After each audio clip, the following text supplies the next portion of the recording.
There's a familiar face. Before you say anything, yes, I did try to kill you. Inexcusable.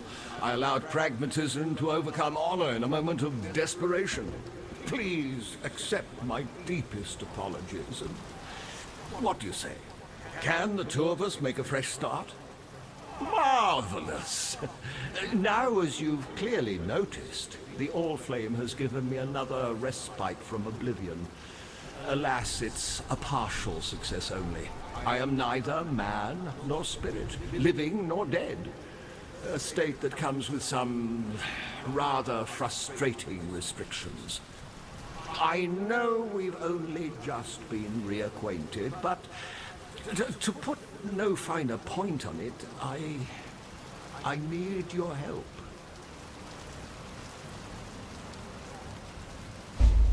Interested, are we? Oh, splendid!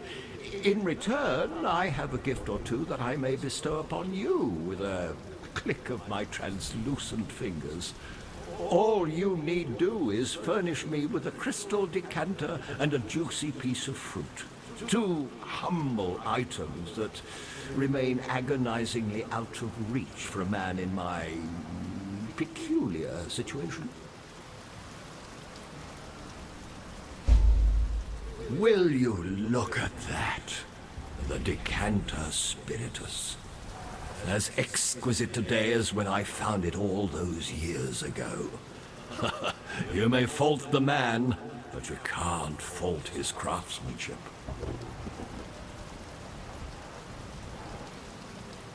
I'm sure you've heard of Malachi by now.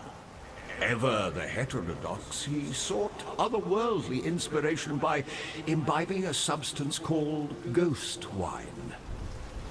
For the purpose, he created the decanter spiritus.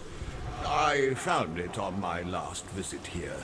Liquid placed in this crystal decanter becomes quasi-apparitional in nature. I'm sure you can glean the decanter's usefulness to me. Conventional liquids simply don't hit the spot. I am one sorely parched revenant. I hid the decanter spiritus in the marketplace so as not to cause temptation for the less morally steadfast in my crew. Look to the carven heraldry there and find a lion dancing upon the waves. Emperor Chittus was stabbed in the posterior by his own Lord Mayor on the eve of the Purity Rebellion. Chittus's grieving gemlings buried him in the Imperial Gardens, and a plum tree was planted upon his resting place, so that his mourners might taste of his glory for years to come. I found that tree, and one of my men tasted its fruit. I've never seen so much agony crammed into such a brief moment. This may seem a peculiar request, but please bring me one of Chittus's plums. This current form comes with rather frustrating restrictions. It's a small improvement on my last incarnation, but I'm a man who used to poke his sticky beak into the furthest corners of the world. Now I can barely cross the road. It was no mean feat getting here from Siren's Cove, I can tell you. So here's the truth of it. I intend to sup upon mine own death. Oh, fear not. The All-Flame will resurrect me, and with luck, will restore my full freedom. But for that to happen, I must die. And in such a manner as to excite the All-Flame to utmost ferocity. I am convinced that only the fruit of Chittus can provide a demise of sufficient tragedy. Life is full of painful choices, is it not?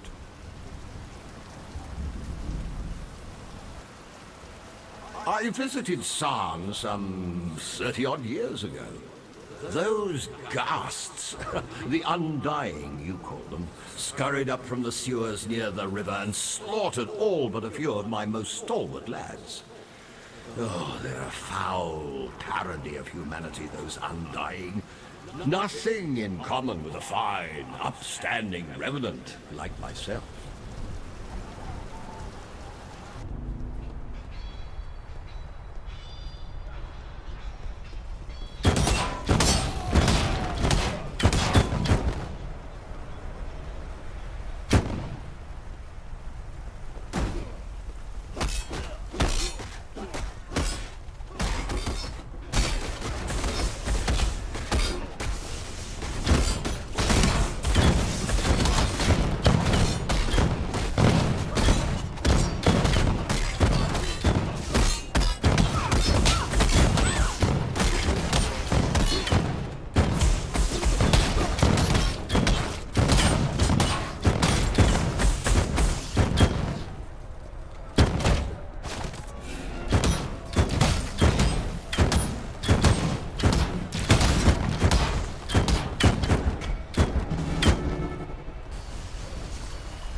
I've never felt further from what I know and love.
That would only slow me down.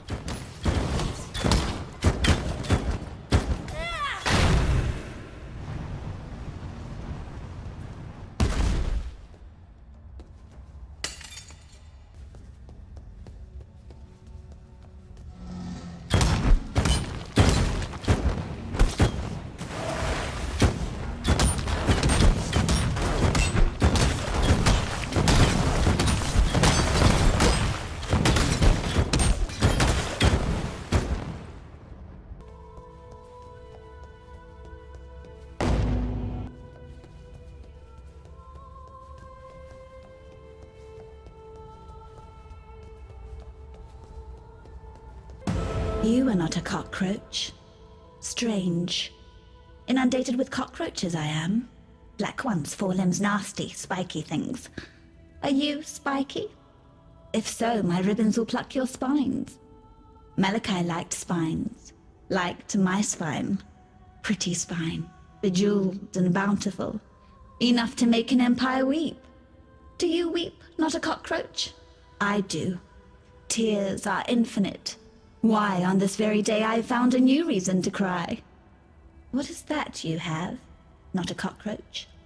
My ribbons spool. Those black ones wanted them, my ribbons. Wanted to wrap the city in black ribbons. Now they are my ribbons forevermore. Forevermore. I hate forever. I could tear happy ever after from bards' bleeding tongues. You're still here, not a cockroach. Oh. Gratitude, yes. I should give you a token. Token? What token? This? Is this to your liking? The cockroaches will come again. They want the twist. That cockroach emperor. The other bugs shout his name. Revicius. Cross the river, squash the emperor cockroach in his nest. The bridge. It is barricaded. That spawns a tricky question. Questions. Questions. I asked too many questions. Chit has told me so. I asked where it all went. Our feculence. He made them show me. Under the river. the sewers from this side to that. Filthy, fetid tunnels like a rower's cloaca. A black place, crawling with the undying. Once beautiful and arrogant gemlings, now the foul waste of the Empire. Fitting, isn't it? Apt. Apt. Apt. I like you, not a cockroach. I like that you listen. It would annoy me if the Undying murdered you. Formetic sulfite. That's what you need. You have some already. You are a resourceful humbug now, aren't you? Give it to me. I was all eyes and ears when Malachi worked. I will make something of your formetic sulfite. I will forge an infernal talc that will bring the most furious of light to the undying darkness. A dash of arcanity, a pinch of insanity, a whisper of profanity, and the infernal talc is now ready. It's the most explosive of powders. A sprinkle, the gentlest of dustings of infernal talc, will provoke gems to a molten rage. For the undying, the very sun will rise within their flesh. They will burn for their sins, not a cockroach. They will burn. I loved Malachi. He gave me gems, divine jewels for his gemling queen. For his dead queen. But I didn't want me dead. Malachi begged. For him, for the Empire. I chose me. Selfish me. The Empire died, and I live. I live, and live, and live, and live. I was the Emperor's favorite for a time. But Chittus had many favorites. He filled the scepter of God with favorites. Every now and then, he cleared away the clutter. Those who pleased him, they were given to his lords and generals. Those who did not were given to his thaumaturgists. I talked too much, asked too many difficult questions. I was gifted to Malachi, my dear, troubled Malachi. Pretty as porcelain, but her mouth spins like the potter's wheel. That's how I once described Dialla. Yet on this day, my lady is as ravishing as a nightmare, radiant as the fullest moon. Dialla is my gemling queen, and we shall rule side by side over the world that will soon come to be.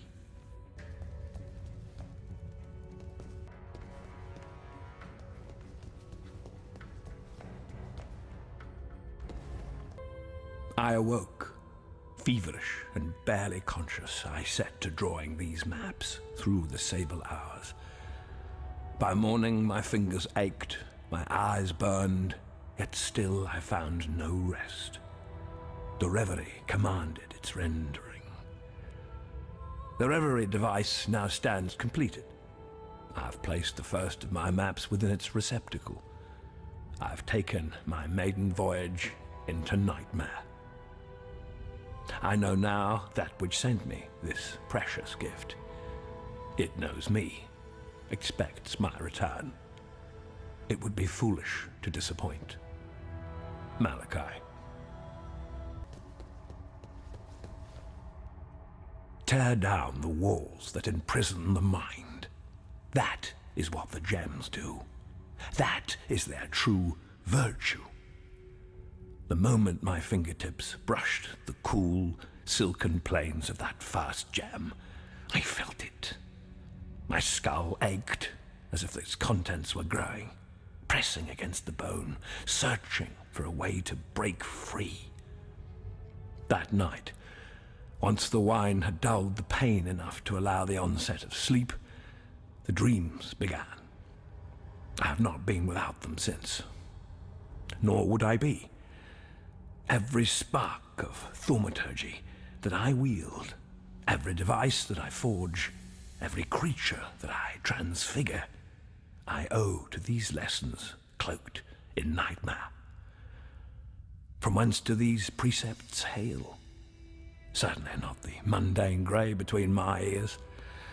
I possess only one reference that bears faith, translated with unquestionable clarity by that idiot savant Isius Perandus, the beast. Duryani of the Vow knew the truth. Soon now, so shall I. Malachi.